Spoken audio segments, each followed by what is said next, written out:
for some reason, it just caught my eye, and I looked up and I was like, oh my gosh. And then my wife looked up, and we just sat there in awe. We couldn't even say anything.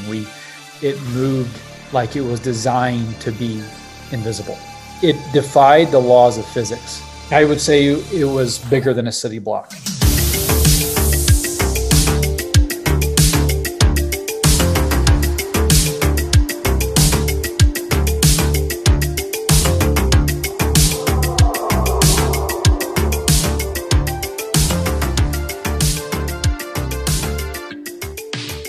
Welcome back to Blurry Creatures podcast. You know, your favorite podcast about Nephilim, giants, Bigfoot, Mothman, werewolves, vampires, whatever you want to talk about. If it's blurry, we talk about it. This week we're bringing on truth speaker, Dr. Ben Tapper in the medical world. But he saw a UFO with his wife, and he comes on the show to talk about it. And then we get into some scenarios of modern day David and Goliath stories. It's a good one, off the cuff, just more of a casual conversation. We enjoy Dr. Ben. What a good dude. If you want to sponsor this show, blurrycreatures.com/members. Become a member of the show.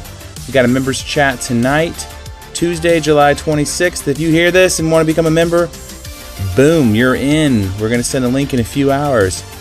So yeah, become a member, sponsor the show. A ton of people in here listen to the show, sponsor. We can't say thank you guys enough. You're the best. You get access to all kinds of exclusive things, and we'll be chatting with you guys tonight soon. So head over to our website, sign up, become a member, sponsor the show. We'll see you soon. All right, on to Ben Tapper.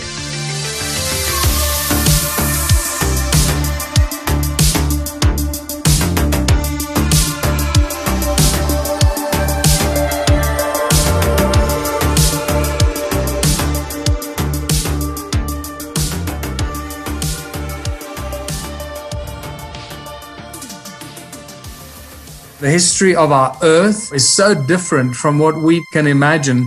The Smithsonian, if they found out about a large skeleton somewhere, was to go get it. I'm going to assume at least one person is right, because if one person's right, it busts the paradigm. It all goes back to the fallen cherub. And the problem with the modern day church, they have a very truncated view of the supernatural. This backdrop that's just pregnant with all kinds of meaning associated with this Mount Hermon event. Welcome to Blurry Creatures. And this guy defects from the kingdom. That's a big deal.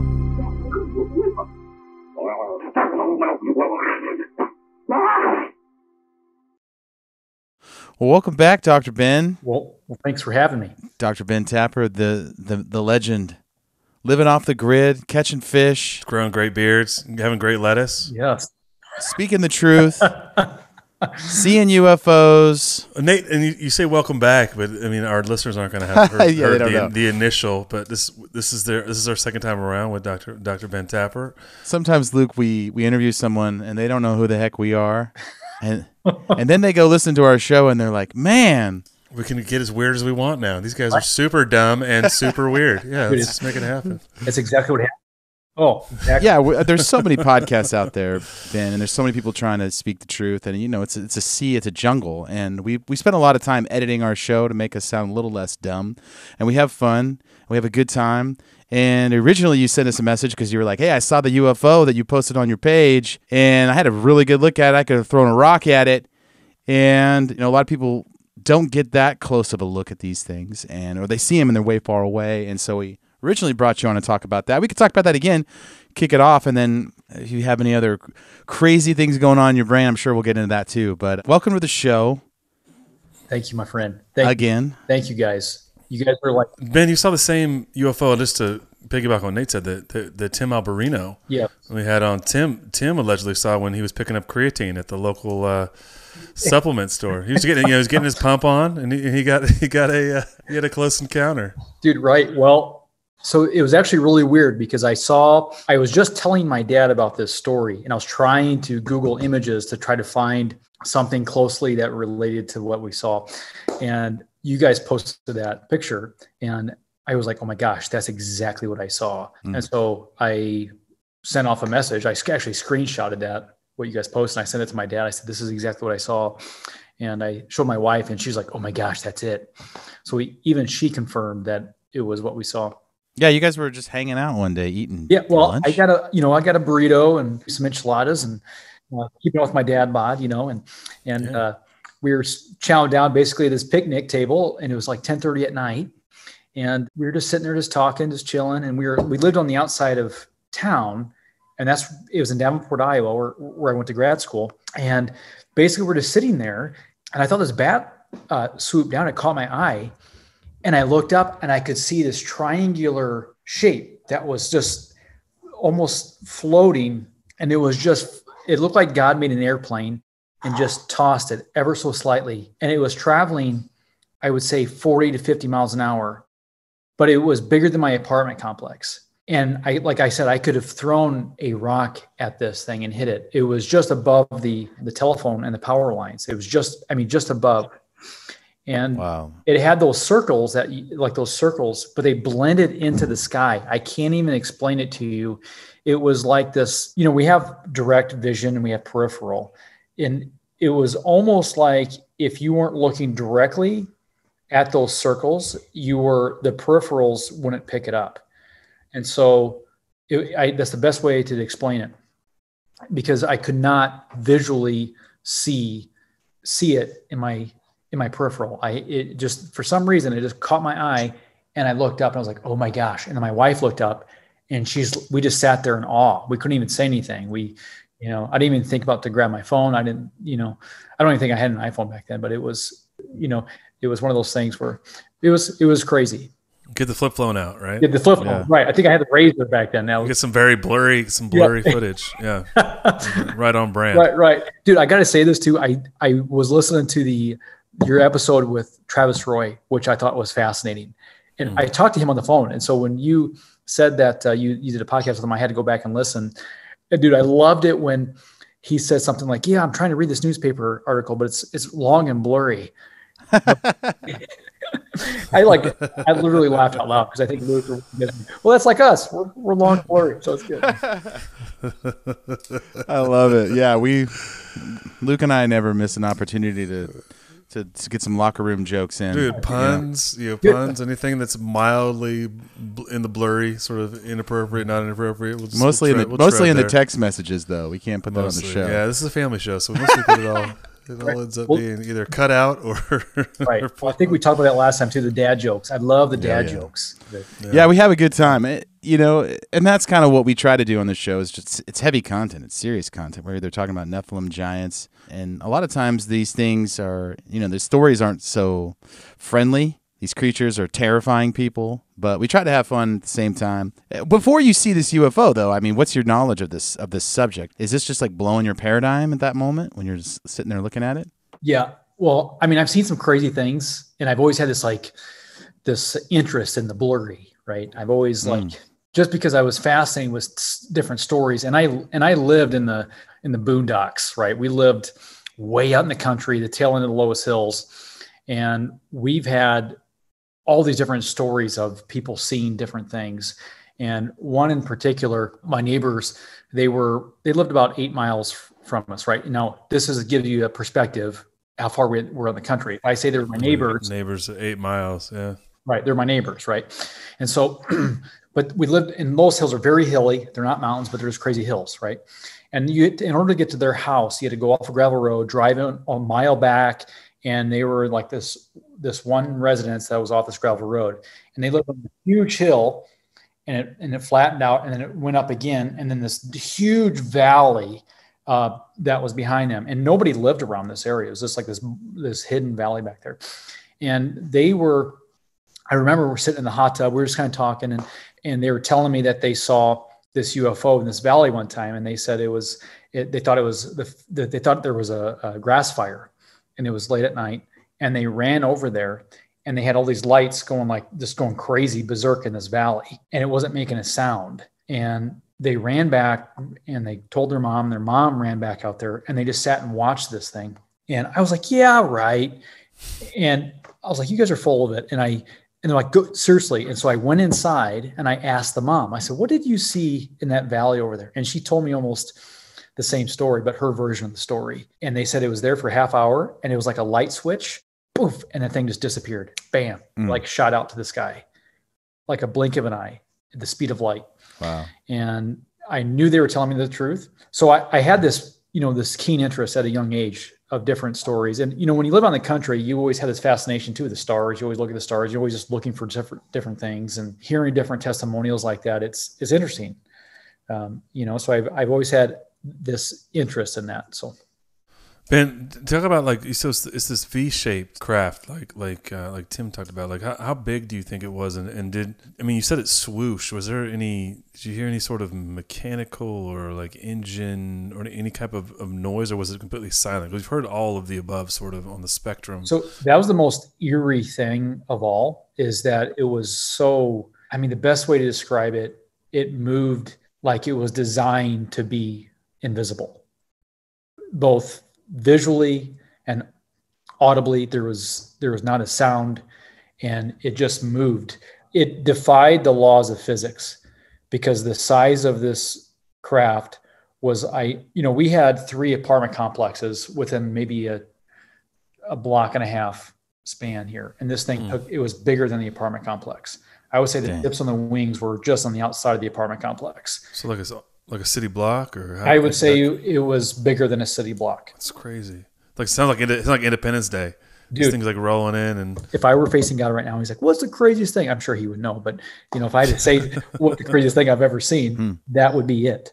Like that was, one of the craziest things I've ever seen in my life, just because it was literally, it defied the laws of physics. It was so unnatural that I can't even explain it.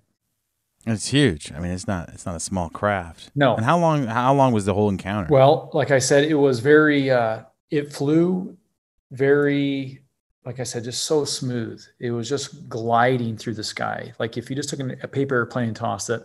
And so, it was traveling, like I said, 40 to 50 miles an hour. Just imagine you're watching a car drive by that's 100 feet above your head at 40 miles an hour. You watch it, and you just watch it hover over the city. And dude, that's the craziest thing. How many people just didn't even know that thing was over their head? And it was just it's not making a noise. Yeah. I live in a flight path here, so I'm pretty familiar with having things fly over, because we have Blackhawks and Hueys that I know are flying from somewhere south of me up to the base, and there's a base in Clarksville, Nate, up there. And so for some reason we're pretty close to the flight path, and so you hear them. You hear them periodically, look up, and it's pretty cool to see sometimes. There's some Blackhawks and some gunships, and it's pretty neat, right? Something I hadn't even thought about until you said that, Ben. I wonder just how often this happens, where you have these silent craft, and if you're just not looking, we might have things fly that if we're not paying attention are up there. It's I always joke that it's like the Office, where the Prius is silent under 5 miles an hour. And remember, like Michael, was it Michael who hits, or no, he hits somebody in the parking lot? Dwight gets pinned. But it's like that, right? It's quiet and silent. It's pretty crazy, eerie. It's just eerie. It's, you just knew it was unnatural. You know what I mean? Just one of those things. Yeah. That's the thing about our show, is that like everyone has some kind of loose experience. They saw something as a kid, but it's like when you're an adult and you see, whether it's a Sasquatch or you see some kind of other creature or you see a UFO, then it's like at that moment though, it's like, okay, it's all real. Like what else do I not know? So at that moment, you're sitting there with your wife. Obviously, you guys can corroborate each other's stories and each other's feelings. And what's the conversation you guys have? A lot of times in this space, a lot of the men will say, my wife doesn't want to talk about these things. My wife doesn't want to talk about any of this stuff. But you're sitting there with her and she sees it. So it's, at that moment, that's kind of a gift in a way, because if you would have seen it by yourself, it would have been a little bit of you're never going to believe me, but. Yeah, it's like going out golfing and getting a hole in one by yourself. And you're like, it's like nightmare scenario. No one believes you. Dude, yeah, right. Thank the Lord my wife saw it too. Yeah. Yeah. What was that conversation like? First, I was like, man, what do they put in this burrito? Exactly. Put some LSD in this burrito. What's going Extra on? jalapenos. Yeah, right. Man, this is a good burrito. To be honest with you, I can't even remember. It was just one of those things where we just were in shock that even happened. It was just really bizarre. It's different than like seeing a plane, or I can't even explain it. It just was not from this world or from anything we've seen or experienced ever. It defied the laws of physics. And you just knew it was something so profound that you just can't explain it. How do you explain it to someone? It's like trying to explain to someone about a car from 500 years ago, like, hey, this vehicle, like in computers and all this other stuff, and they have no idea. I just don't. It's just that you can't comprehend it. Mm-hmm. Well, we have all this like history of like being 80s kids and growing up with these movies. Right. And you see craft like this, and in your mind, you'd always just think, oh, well, these, it's just Hollywood fiction. But the more we do our show, Ben, the more we realize that like history, like all the creatures that people talk about since day one, it's not just stuff that people made up. Right. There's sightings and encounters of this stuff that go all the way back. So you wonder, is Hollywood pulling from actual experiences that people have, and maybe people in the know have an idea that this stuff is real and it exists, and then they're making films as propaganda, or they're telling us what's going on, and it's all subliminal. What are your thoughts about all that? I mean, obviously, right. You're in the field of speaking the truth, so you kind of know how things roll in the back behind the scenes. And there's people that know what's going on, and then most of us are clueless. Dude, right. I stopped watching the movies because I feel like it just filled with propaganda. I feel like there's a lot of subliminal stuff in the movies, and you really can't control it. What comes out, on the screen, you really can't control what your kids see when it comes to these movies. That if you're sitting in front of the TV, obviously you can control what your kids watch. But I think you're right. I think there's a lot of things that we're not being told. Obviously, I speak out in the regards of in the health field, and a lot of in the sciences are being censored.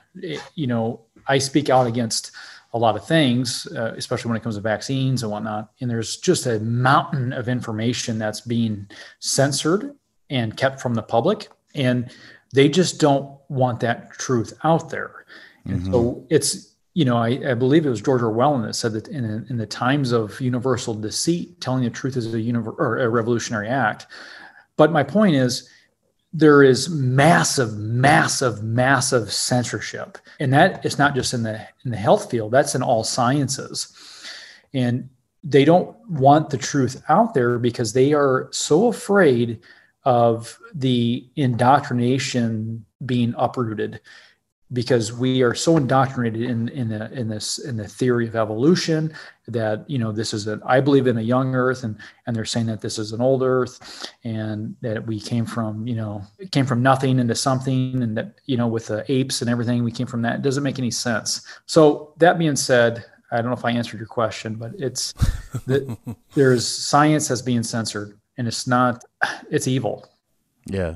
Yeah, there's like an alternate field of everything, alternate history, alternate medicine, alternate, whatever it is, there's right. And we hear about it from everything from how the megaliths were built and the pyramids were built, to Smithsonian shows up and steals the bones of the giants, to a Sasquatch is dead in the woods and some government agency takes it and they don't want anyone to see that thing. Every single avenue we unturn, every stone we flip over, there's that narrative, there's that thing where someone shows up, the Men in Black or whatever. But what do you think's flying these things? Because we've gone extensively into that on our show, and we've talked to guys like Tim Alberino that say, this is just what angels, the good and the bad angels, fly in. They fly in this craft, right? And he has a very practical explanation for some of these things, and a lot of Christians just have no idea their theology or their understanding. They can't fit this technology that they possess into their paradigm. But the more our show barrels on, the more it's like, man, they have advanced technology. I'm sure the government has some of it, and they're reverse engineering and they're flying it around. But I don't think all of it is the government. And I don't think all of it is, angels as well. Right. It's hard to say. Right. I think it's trippy to think that. Like, dude, that's, you know what I mean? Yeah. It really is. It's. It starts to get blurry when you're thinking about, like, you know what I mean? But that's, it's interesting. That's an interesting concept. That Bob Lazar seems so convincing. Yeah. I think that's I think it's fascinating to listen to him. And I think that he's telling the truth. I mean, when he's talking about reversing engineering these things, and he's like, I don't even know where to begin. He's one of the sharpest minds of all time. And he goes into, this scenario where he's trying to reverse engineer this technology, and he's just like, it's almost impossible. Mm-hmm. So what does that tell you? It's really interesting. Unless there's technology that's in place, that's man-made, that's been so compartmentalized from the masses, and we just don't know. That's an interesting concept, but it's also, I think that Tim's got a good point. Maybe they are angelic crafts. So I don't know, man. It's interesting to think. Well, the sheer numbers are crazy. You know, well, yes. The sheer numbers of all these phenomena, the sheer number of Bigfoot sightings, UFO sightings, it has to be more than just a planned, orchestrated event. It's random, right? You know, with the numbers of experiences like Nate's pointing out, whether it be UFO or Bigfoot or whatever it may be, as far as phenomena, right? It's, I think, in this day and age when we have the connectivity we have, that it's sort of impossible to really put a cap on any of the stuff getting out, right? And I think this kind of fits into sort of where you operate. I don't know how many iterations of your social media you're on right now, but the truth is operating in scarcity. It's a scarce commodity at this point.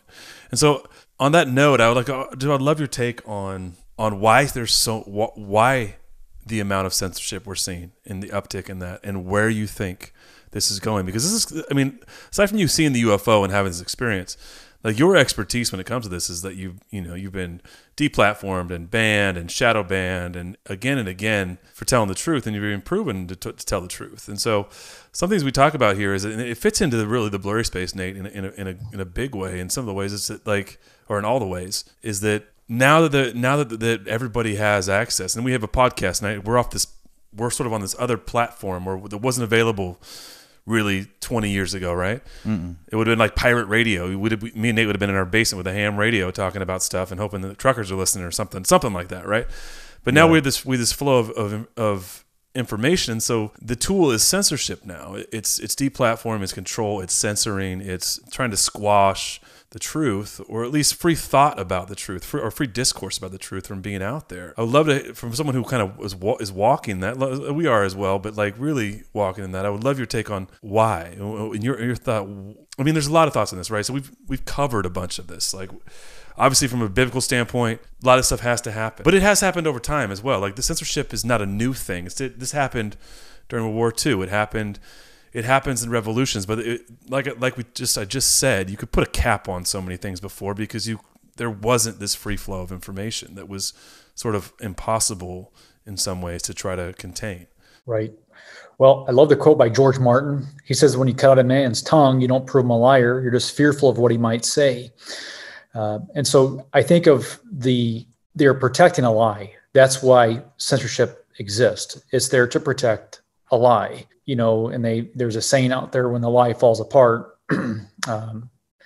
it turns to censorship.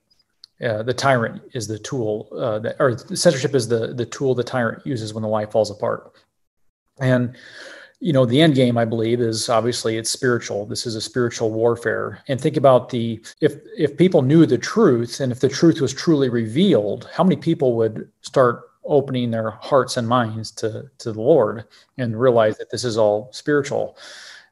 And so I have experienced this on a mass scale, and all it does is it increases I would say, opens my mind to, like, oh my gosh, well, what else are they censoring? What else are they hiding from the people? Well, what else are they, keeping from the masses? And that's, then you get labeled this crazy conspiracy guy, or, and that's what they try to do. They try to slander my name, and when I try to speak the truth or bring awareness. And again, I have nothing to gain by speaking out or trying to bring the truth to the people, and there is an evil in the world that they don't want the truth out there. I mean, we were raising money for a documentary, and they seized my accounts. They seized my PayPal account. They took the money. They seized my Venmo account. The president called me out along with 11 other people. When he did that, all my social media was deleted. And my accounts were hitting 3 to 4 million people a month. And so I've been completely deplatformed. And they just took my personal PayPal here recently, and no warning. So it goes to show you, why are they doing that? I mean, and they say that I'm putting out disinformation. Well, let's have a dialogue about that. Let's have a dialogue. Should truth welcome dialogue?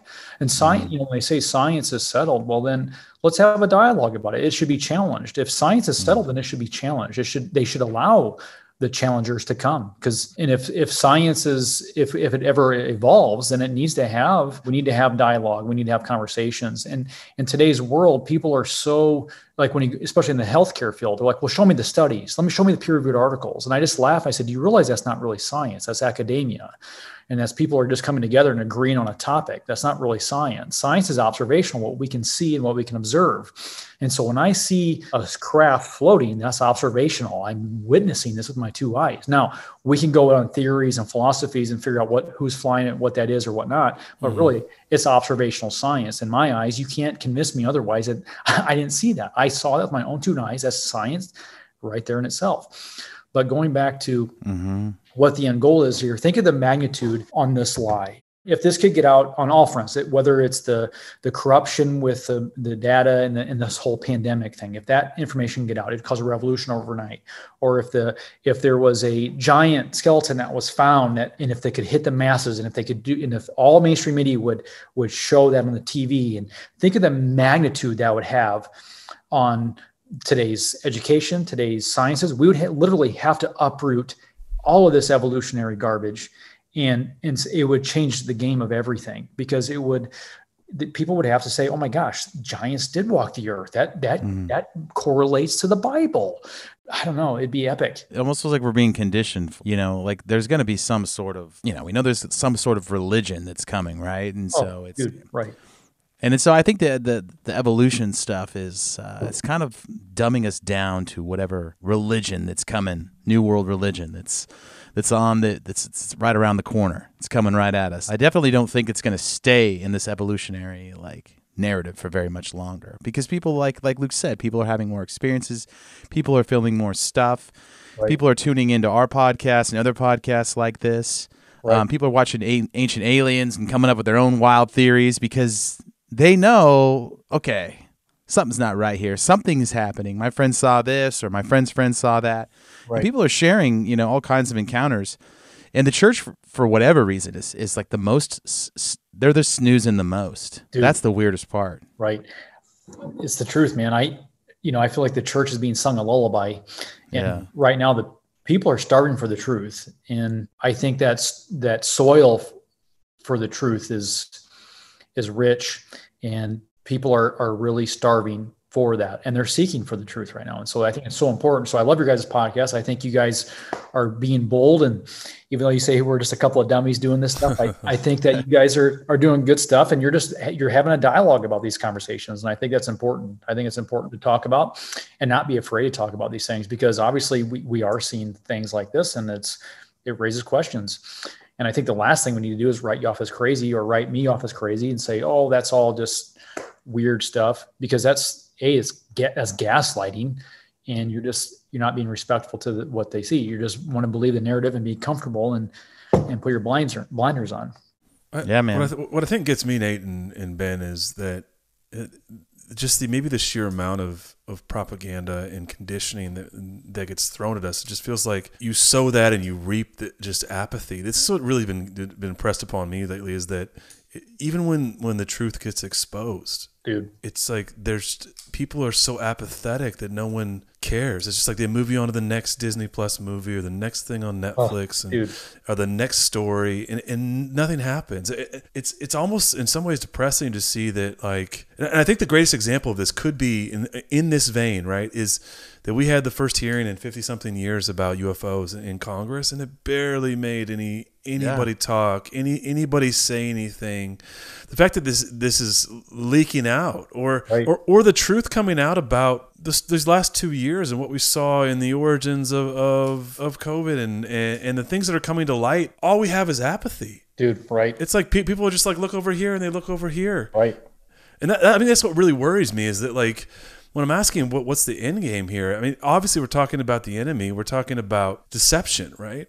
But also we know the enemy hates the image bearers of God. So I know that's also hell-bent on our own destruction and death, right? What do you think? And we're just spitballing here, because I think this is great to have a conversation with someone like you that's been on the front lines for the last 3+ years doing this. Is just what is going to wake people up, Ben? What is going to, And Nate and I are, it's not like it's not like that we're trying per se, like that's the MO of our show, but our show really is to try to get the truth out there and ask questions, right? And have a discourse and talk about all the weird stuff. Talk about the stuff the church doesn't talk about, right? Nate did a great job of talking about our podcast, and it's like the church doesn't talk about the paranormal or doesn't address the paranormal, and the paranormal community doesn't talk about the church, and we're trying to marry those two things, or doesn't incorporate the church. We're trying to marry those two things together in what we do. But my question is what, again, because just respect for what you've done and continue to battle against this. What do you think wakes people up? What's going to wake people up? I mean, are people waking up? I mean, I think sometimes I easily get discouraged that we don't see justice, and then within that, people don't even seem to care. Right. That we were repeatedly lied to and led down this way. In all measures, not just the pandemic, but across the board. I don't know what moves the meter. I'm just sort of opining here, so I apologize. But, Thomas Jefferson said, "One man with a courage is a majority." And what I believe in my experience, I went down to speak at a council meeting, and nobody knew who I was prior to this council meeting. I spoke out against the mandates coming our way, and I spoke out. And I prayed, Lord, let these words travel far and wide. And I had all this conviction to speak. And I was down there and I didn't care. I just spoke my heart. And I was like a dog in a kennel that just got released. I went down there and, and I had all these physicians that were there against me. And they had all this amount of time to speak. And I was the only physician in opposition to the mandate. And I spoke out, and I had 3 minutes. And when I spoke boldly. I prayed, Lord, give me the words to say. I prayed, let these words travel far and wide. I prayed, turn me into a lion, probably 100 times. And the next morning I said, oh my gosh, what did I do? That video, my speech had millions of views in 24 hours. And it was because I spoke boldly and I spoke with courage. And I believe that's what moves people. And that's why Thomas Jefferson said that, one man with courage is a majority, because when you have courage to, in the face of evil or in the face of deceit or whatever you want to call it, when you show courage, it inspires others to do the same. The Bible even says, do not conform to this world. And Joshua 1:9 says, be bold and courageous. Well, what is courage? Well, we know the opposite of courage is conformity. And so the Bible speaks out against that. Do not conform. We don't want to conform to this world. Well, conformity is doing what everybody else is doing, regardless to what is right. And that's the definition of conformity. But courage means that we are doing what's right, regardless to what everybody else is doing. And the Spirit convicts us to do what is right in those times. And we need to listen to that, no matter what the consequences are, no matter if we're going to get persecuted for it. And that's what's going to move people. When you are facing persecution or convictions or whatever it may be, and you do the right thing, regardless of what everybody else is doing, that's when you're going to have a movement. That's when you're going to inspire people to do the same and follow. I felt alone in this fight for many years. I spoke out against it. And honestly, it was a burden to carry. And when I spoke out, I had thousands of hate mail messages, and I had people breaking my home. I had my phone hacked, my wife's phone hacked. I've had threats, PayPal, my Venmos were seized and all that jazz and everything. And I got called out in the media. But even though those are negative things, the negative few does not compare to the thousands of positives that have occurred. And I just know that we are on the right side of truth. We are on the right side of history. And we need good men, biblical men, strong men and women to make a stand, because the time is now. We are entering in times. I believe that we're seeing oppression now, but I believe that it's going to get much worse. I don't want to be doom and gloom. We are heading in interesting times, especially with Klaus Schwab. He wants us all to own nothing and be happy. Mm-hmm. And and eat bugs and live in our pods, right? Yeah, our cricket flower. Let's bring that together. Yeah. So it's going to be interesting. But yeah, it's such a strange time, Ben, because I think back in the day, you had ideas and you debated things. Right. And now it's like people are injecting their political ideology right into their body. You have something to lose now for the first time. If you lose an argument, but you didn't do any research, right, you might lose more than the argument.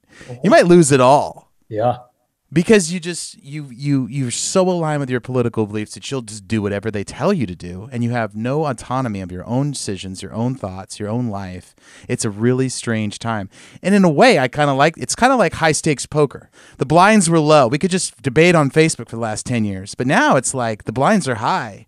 Right. And if you go all in, you could lose it all because the game is interesting. And I played a lot of poker in my day, and this is when the game gets fun. Oh, look at you, big shooter. Oh yeah. But it's boring when the blinds are low and no one's taking any, you're not actually pushing any chips out on the table. And then soon all of a sudden it's like, oh, that guy's out of the game. Yeah, dude. Skin of the game. Yeah. Yeah. And I think that's where we are in society, where it's like, okay, do your ideas float? Right, dude. Right. Because you could be dead if you get it wrong. Yeah.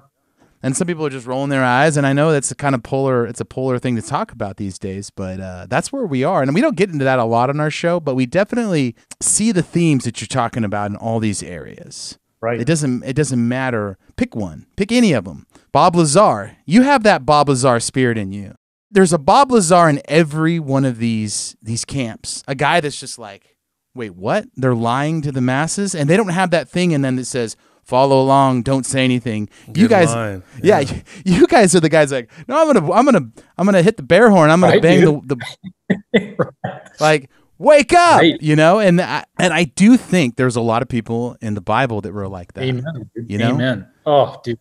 It's not about being morally perfect. It's about being useful in the war. Amen. And I think we were sold to Christianity. It's just like, just be morally perfect. That's all it's about. Right. But you're never gonna. Yeah, if you actually read the Bible, there are none apart from Jesus that were. They were all a bunch of, abject failures, right?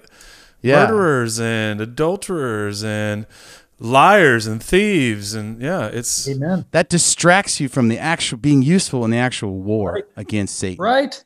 Amen, dude. Well, look at David and Goliath. And I'm going to tell you this. When I spoke at that city council, I went to the restroom. It was the craziest thing. I'm going to say I had a vision, but it was almost like I was daydreaming, like a very strong daydream. And I'm like, I don't know if the guy was putting that in my mind or what, but I had this daydream about a vision of David and Goliath in the restroom. Okay. And right after that restroom, I went down, and then my wife's like, you better know what you're getting yourself into. Look at all those cameras there. And it was I felt like David and Goliath, I'm going against this crazy, giant, but David, he was probably nervous going against this giant, but his convictions were greater than his fear of the giant, knowing God is on his side, and his convictions were greater than his complacency. Look at all the Israelite army. They were sitting there. All those soldiers were afraid, terrified of this giant, but they didn't have the faith like David and the convictions. And so whom among you, right? Right. And the shepherd boy steps out, and the giant laughs this is your best. This is what you got. Right, dude. Right. It wasn't Mr. T. They didn't throw him out there or Arnold or something. No, they put the dude as a shepherd boy. It was I think Mr. T would have done something. Yeah. Though. I just have a feeling. He'd pity the fool, number one, is what he'd done. Pity the fool. It's awesome, dude. Awesome. No, I think what's impressed upon me too is that in our culture, in the same vein, is that we've completely divorced ourselves from objectivity, and it becomes more and more apparent all the time that we are so relativistic as a society that we've completely divorced our cognitive dissonance from objective truth and maybe abject reality. That's all. In the same thing. That's why I think maybe it's so refreshing when people stand and tell the truth, because it's the lies that we're told is you speak your truth, and what's your it's the whole Oprah thing. What's your truth? Speak your truth. Right. And in that paradigm, there is everything goes. Right. It is the greatest picture of the world in a sense, as biblically speaking, that you decide unto yourself what is true and false, when the reality is man, you can think you can fly, but you jump off of a building and you're not flying. I'm sorry. Right. That's sort of a crass analogy, but the truth is that I feel like we have become, as a society, so divorced from objective truth that it's very much an outlier anomaly when people do, and it makes sense. In a spiritual sense, it makes sense that the darkness comes after, you become the useful shepherd boy. All of us, everybody listening, when you pursue the truth and step out into God's calling, and when He impresses on you to speak the truth and to tell the truth, Amen. Especially in front of people, whether it be 1 or 2 or 2 million, right? You're that ruddy-faced shepherd boy. Right. Taking on the giant that is a society that wants to crush you and your life. I mean, if we're going to be very honest, it's to the demise of us that bear the image of the King of Kings, right? The eternal God. Yeah. Amen, brother. Yeah, it's dude, it's an honor to have you back. And an honor to have you out for the first time here on Blurry Creatures, because we had a dry run. It was fun. Yeah, it was. It's like taking the first. We're an '80s show, right? It's like taking the first lap on the BMX course, and just feeling it out. You're feeling it out, and now we're going for a run here. It's like the movie Rad. The movie Rad, right? Right. I like that you bring up David and Goliath, Ben, because you grow up with those stories, and you think to yourself, how God commands this little boy to go out and take out this giant. Right. But then, there's a lot of confusion in the church of like, he kills him and then he cuts his head off and then he takes his head back. Right. And that's what he was supposed to do. But then we have this feel-good Christianity. It's like, well, don't do anything. Don't hurt anybody. Don't speak out any truth. Right. But it's like, no. This story it's like it's glossed over the fact that you are in the Lord's army. And sometimes that requires somebody has to pick up a sword and take these giants out. Right. And you're not guaranteed safety. Right. That's exactly right, my friend. And I don't know why that part of the story just got glossed over. It was like a metaphor. Oh, he didn't really kill a giant. It was just, we have giants in our life. But it's like, no, he killed him. And, I'd hate to say it. I don't want to say anything bad about the church. But like, if we want true revival, if we want to reach all the billions of people, right? Think about this. Like, our churches closed down on Easter. And, during the Spanish flu, it was the Christians out on the front lines praying for people, not afraid, not fearful of this great pandemic. They were putting their hands on people. And if they died doing it, they were doing God's work. They were out there unafraid. Where are those Christians at? Right? And one of my great mentors said that fear is the fire that fuels the furnace of disease. And, I live by Psalms 91. We had that hanging in our house in our living room. Like, it talks about like, oh, no plague will come near your home. Like, well, are we going to live by that? Are we going to stand on that ground, that truth? And I've been through this like whole season. And again, nothing against the churches, but I feel so convicted. The Bible says, be bold and courageous. Well, I think of like Joshua and Caleb when they're scouting out the promised land. They were the only 2 spies that said they could take the giants, right? And so it's this. The story is as old as time. Is in a group of men, there's always going to be some that don't have any fear. Right. And there's always going to be the majority, 80% of people who are just terrified. Right.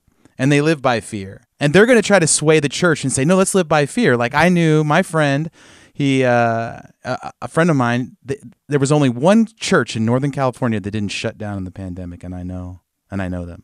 And they're in Yuba City.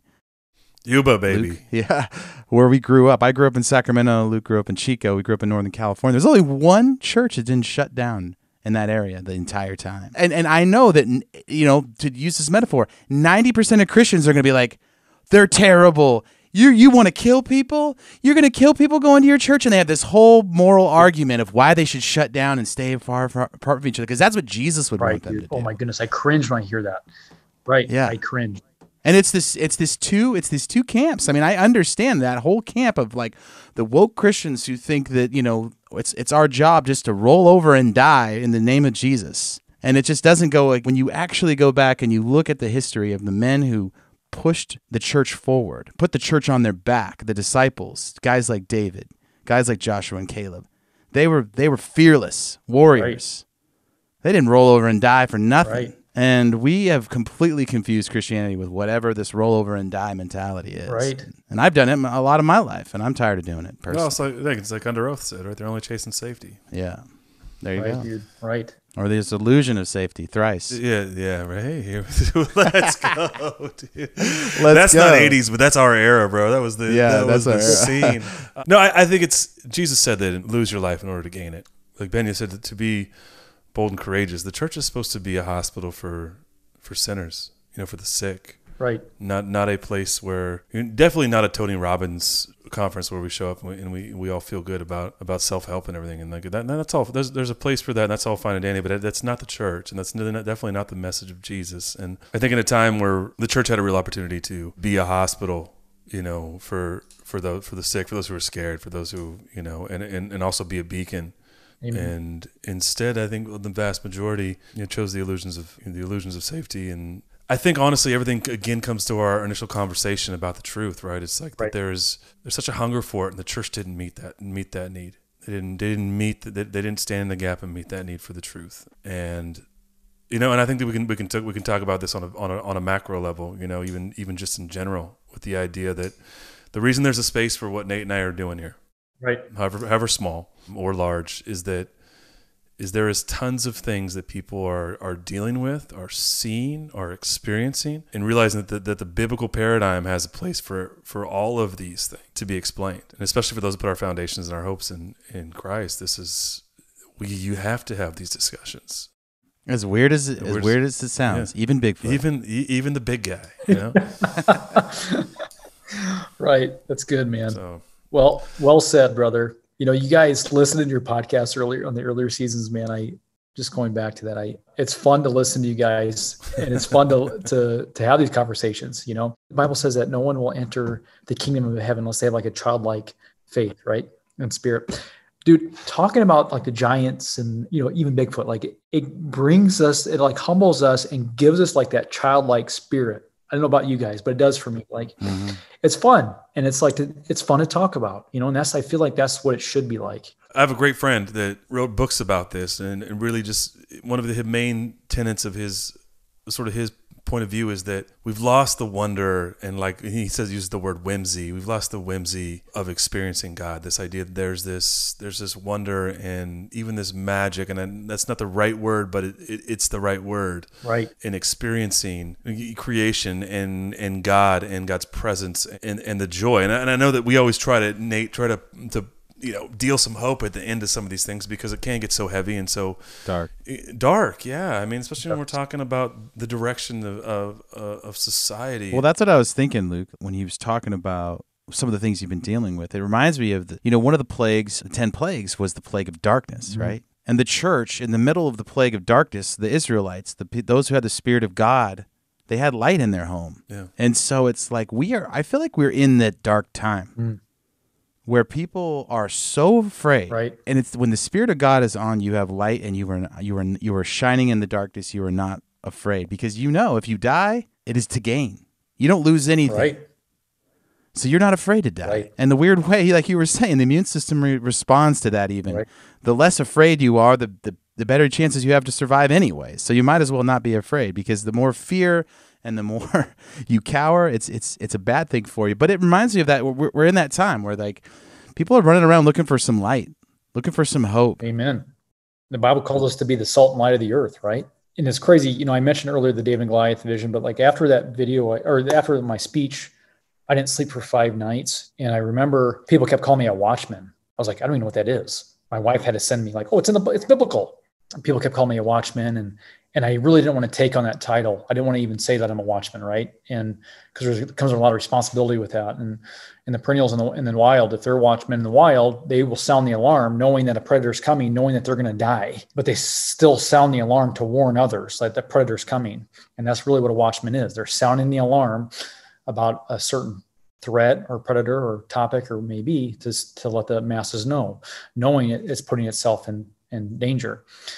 So my point is, back to the salt and light, I had another vision of polystrate fossils, which are fascinating. But I was walking through my office, and I had these visions of lighthouses. And basically I was walking through my office, and all of a sudden I was like daydreaming. It was almost back to the David and Goliath vision. I was walking through the office, and I could see lighthouses. I was in my mom's house, and I could see lighthouses on the wall and the pictures and these glass vases. And then I get to my phone, not even 5 minutes after this vision, and my friend who lives in a completely different state sent me a text, and he's in full-time ministry. And he said, watchmen can be classified as lighthouses. They stand their ground in the midst of the storm and the wind and the waves, and they bring light to the darkness, and they bring hope to the hopeless, basically. And it was like confirmation. And so it just reminds me of the time you said we're in a time of darkness, and we need to be that light, standing our ground in that storm, no matter how hard the wind blows and how big those waves are, we need to bring that light to the darkness because the time is now and people are starving for that. And they're lost at sea. And the themes of the Bible repeat themselves. Right. We learn that on our show a lot. Like Jesus says in Matthew 23, like the days of Noah. Right. And what we talk about all the time is, what are the days of Noah? What was going on then? Genetic mutations, hybrids. You had angels and humans interacting. You had realms interacting. You had all kinds of weird stuff going on. And it might not be look the same, but the same principles, right? The same spices are going to be there. And right. Same burrito. They're making the same burrito. Golden Age and now, same burrito. Dude, chorizo. Full circle. Especially with the technologies that exist. I don't know, I don't want you guys to get kicked off of the podcast or the Apple podcast, but the technologies that are being utilized right now, dude, mind-blowing stuff that is absolutely evil. They made a goat with CRISPR technology with a spider, and the goat does not produce milk. It produces a web strain. Have you heard of this? Yeah, I heard this. I did hear this. Yeah, dude. And they can make a bulletproof skin. They've turned a Rottweiler to blue. The stuff that they can do, dude, will blow your mind and people won't even believe it. So they can alter and play God with your genes through these types of technologies. And that's why I think it's absolutely terrifying that we have an mRNA type concoction that people are just not even questioning. And it's very, very interesting days ahead. And you might be right, basically, with the Noah's time, the days are ahead, and it's going to be like what the Bible says. The end times are going to be like the Noah's time. Yeah, we've talked to plenty of people. This is the crux of our show, actually, Ben. In most ways, is that we're in a seed war. Genesis 3. That prophecy set off everything. It set off Genesis 6. It set off the Golden Age and the flood. And it continues to be the place where the enemy seeks to remove those things which make us human, to usurp our humanity, as Tim Alberino would say, and our dominion, and then also at the same time to remove us from the covering of the king, right? It is to remove our humanity. And so, I think we're seeing this, and I think we're in the beginnings, but I also think that, things are accelerating. And I have no doubt that a lot of what we're going to see is the days of Noah, again, are going to look much different than they did in the Golden Age. But same playbook, right? Nate said same spices, making same, Well, it's the thing that's funny about being a human being is that, human beings have authority and power here. And so it almost gives us that right to be naive and stupid that all this stuff is going on around us. Right. Ben, if we didn't have a hierarchy, if we weren't the top dogs in our domain, we would know all this other stuff exists. Right. We would know the giants of old. We would know about Bigfoot and aliens and all these other creatures that are flying around. But because God gave us dominion here and domain, he protects us from all this other stuff that can kind of mess with us, but not yet. Not until we fully give up what makes us sons of God. Amen. And that is just the part of the Bible, the sci-fi part of the Bible that just unlocked in the last few years of just you're born into this crazy story, this crazy war, whether you choose it or not, whether you want to acknowledge it or you don't want to acknowledge it. It's coming for you. That's exactly right. And you might as well be useful and do something about it. But I think a lot of people are waking up to the fact that it's more of Lord of the Rings than I want to admit. Right. You want to admit a lot, though, Nate. So that's saying that's a high bar. That's a very high bar. I do. You seen Bigfoot out there, Ben? Dude, it's so funny. I live, if you could see back here, this is my front yard there. I live in the woods, right? I can see him peeking out there. It's blurry. Yeah, dude. It's blurry. It's blurry. Yeah. You guys need to come up here. And I want to make you guys like a Bigfoot out of some logs. You guys, we should do that. You guys can come up here. We can hang out. We can build a. Nate's going to put it in his hallway. Where are you? I'm in. You can't tell us exactly where. Right. Well, I'm Fort Calhoun, Nebraska. So just outside of Omaha, Nebraska. Oh, Omaha, somewhere in middle America. Yes, Midwest. We talked about right. And people said that Bigfoot doesn't exist here. Well, no, he does. Well, right. Well, there's a lady in Hastings. I was in. We went on almost a 3-week road trip with the family, and we went up. I wanted to see the redwoods, and never did I really I'm just going to be honest. I really didn't know what to think about Bigfoot, but I'm like, man, if Bigfoot exists, he's in the redwoods area. Dude, that forest up there is nuts. And I was waiting for a little gnome to pop out of the woods out there. They might be there too. You never know. They are there. You never know. But anyway, I started looking at I was so devastated that this Bigfoot museum was closed up in there. It was out by Santa Cruz area. Felton. What is it? I think it was in Felton, California. Dude, right? yes, that is. I've been there. It's such a cool. It's like this little dinky little Bigfoot. Yeah, and that's a cool town. And there's the mystery spots out there somewhere too. Guess what? Camp is right there, Dude, Mount Herman. Oh, dude, yeah. There's a Christian camp called Mount Herman right Didn't there. You go there? Or? Yeah, I worked there. Worked there. That's what it was. I worked at that. So my spiritual journey starts at a camp called Mount Herman. How funny is that? That's awesome. Where it all starts. But anyway, yeah. Apex of the vortex. Man. Well, that's the thing is the Bigfoot is just, it's like he's just grumpier at different parts of it. That's what I've heard. That one guy that you guys had on your show, he was like, he had something to do with like the salmon. He was like an Indian guy. He was Tom Seward. Yeah, he was a wild man. He was an interesting fella. Well, yeah, he claimed that Bigfoot like murdered somebody out in British Columbia, Victoria Island, I think. Talked about Bigfoot in Nebraska, ripping doors off trailers. Yeah, he did. Yes, that's right. So there was a lady. So I started researching Bigfoot museums, and sure enough, there was like this sweet old lady that's in her 70s that started a Bigfoot museum in Hastings, Nebraska. And I'm like, you gotta be kidding me. And dude, you have to have a lot of conviction to start a Bigfoot museum in Hastings, Nebraska, right? And she claims that she saw Bigfoot and she started this Bigfoot museum. So like, I'm going to go out and visit her. Like you should. And if I do, I'll take some pictures and I'll tag you guys. Dr. Ben Tapper, Blurry Creatures correspondent.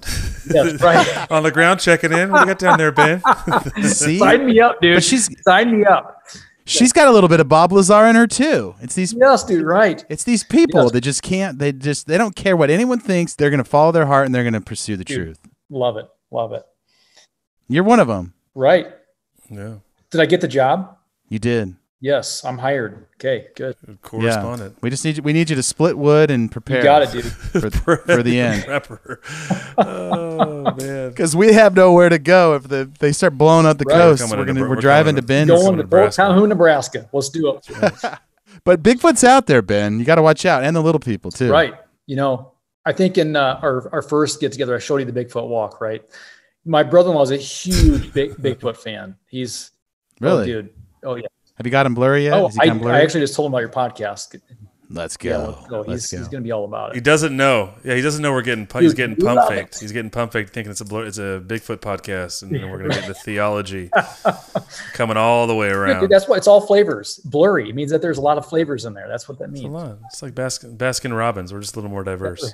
Right. We talk about all blurry creatures, and that's the thing about we love about our show is like if you stay in the creature space, whether it's, I mean, we can dip into your neck of the woods a little bit because we talk about hybrids and we talk about chimeras, and that's what they're trying to do is turn us all into hybrids and chimeras. So we could talk about a little bit about what's going on in the geopolitical space, but for the most part, you know, we try to keep it creature focused, and that's somehow it unlocks people's brains to have different conversations about God and reality than they would normally, because if they can start thinking, oh, Bigfoot's real. And in a way, Bigfoot sort of saved my own faith because I was going down some pretty progressive rabbit holes and getting weirder and weirder and weirder and not understanding. And it was like this fascination with Bigfoot that got my mind open to this world isn't what I think it is. Right, dude. Right. And then you get in, and then the theologians start, you know, coming on these shows and talking about Genesis 6, and it's like, right. And then you're like, "Oh, this is the best." Right. You're going to be a full-blown hipster, and now you're a blurry hipster. Yeah, blurry. Love it. How could the story of humanity be more boring than something we could write in a Marvel movie? Like the real true story of humanity, what's going on in this war, is the best story. The gospel is the best story. It is. And it's so fascinating. You know, it's so fascinating. Amen. It's very blurry. Very blurry. Nothing like an immaculate conception and a resurrection and transfigurations and all kinds of stuff in between, miracles and all the above. And UFOs, maybe. Isn't it just humanity to make it boring? To neuter that down and make it boring. Dude, yeah. I'm surprised. Have you guys had anybody talk about the Leviathan? I mean, yeah, we haven't had a full episode on it, but we definitely talked about it. That could be a blurry episode. Yeah. I mean, we talked about with Doug for sure, Nate. We're trying to get a guy on this show that heard sirens on a boat, like dude. That's another thing. That's another phenomenon. I've heard sirens. That could be an episode. But the Leviathan is super, super interesting. Nothing like a sea dragon, right? Just to get you going in the morning, huh? Oh yeah, right. Yeah. Sea dragon. No, there's definitely a lot of blurry creatures in the ocean, megalodons and the megalodon. Yeah, that's who knows. The merman. Dude, Dude, it's fascinating that, the ocean, what does the earth make up? 80% of water. And we say, well, we know 5% of the ocean life, and they say, oh, it's extinct. Well, how do you know it's extinct if we only know 5% of the ocean life? You know what I mean? Anyway, that's just my... Well, they claim we know more about the surface of the moon than we do about the bottom of the ocean.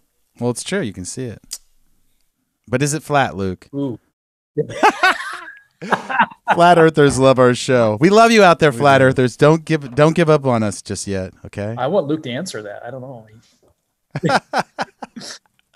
Then we really There's a whole canceled. episode to be had just about NASA, and this is not the episode, Ben. Right. We don't care about Apple deleting us. We care about the flat earthers deleting us. We love them. Yeah, that's an interesting topic. They make some interesting points. They really do. I don't know what to think. I don't like the firmament and the. Right. Well, since you brought it up, Nate Dogg, I'm going to tell you it's a little weird when you have, I can't even get reception in the boondocks of Fort Calhoun, but homeboy had perfect reception when he called the president and said, hey, we landed, we're good. One small step for man, one giant step for mankind. Need to have a moon episode at some point because this is weird. The whole thing, we're going to end up on another rabbit trail, but the whole thing is very interesting. I think there's something's not right, but you got to be careful because the devil's really good at getting real close to the truth and then getting you off. Right. Getting you on a rabbit hole. Something's weird about the Earth. I don't know what it is. There's something we don't understand. There's definitely something going on in Antarctica that we don't know about. And so there's something going on. Right. And my sister loves the flat earth, and we talk about it a lot. So just stick with us. We're still blurry, okay? Right. Don't you delete us, you lovable flat earthers. But the thing is, you have to welcome dialogue. It doesn't matter if you want to say flat earth or not. It doesn't matter. We need to have dialogue about it. And it's good to ask questions. Yeah. And it's good to handle these questions instead of just writing them off as crazy. Mm-hmm. Science is never settled, my friends. It's never settled. It's about discourse. And so I just like Bigfoot. I don't get into the globe. I just like the big guy. Big guy. You can't go down every rabbit hole. You'll go crazy. You got to pick your lane and stick with it, right? Your space in the health world. That's a big enough beast to try to take down. Bigfoot's way more fun, though. You know what I mean? Can I switch? I want to switch. Right? Well, you are going to be our correspondent, so yes, I will. You already somewhat switched. You can dabble. We'll let you dabble. Are you going to do anything out there, Ben? Are you going to set up a trap? Or are you going to try to call him in? Never know. You know what he likes? He likes Native American flute music. So play him a little bit. And he likes ladies singing. What do you know, dude? I got it right here. Did you see that in my window? No, okay, here it is, dude. For those listeners, look at this. Ben Tapper, correspondent, Blurry Creatures. Here we go. What do you know? There's Bigfoot walking out right there. Hey, do you know anything about Celine Dion? There's a real good flute solo in one of those songs. Oh man, I don't. That's probably all I got right there. What I had for you. I might know the Lion King, but I don't even know if I can do that right now. Oh my! Okay, hold on a second. Okay, I'm gonna give up.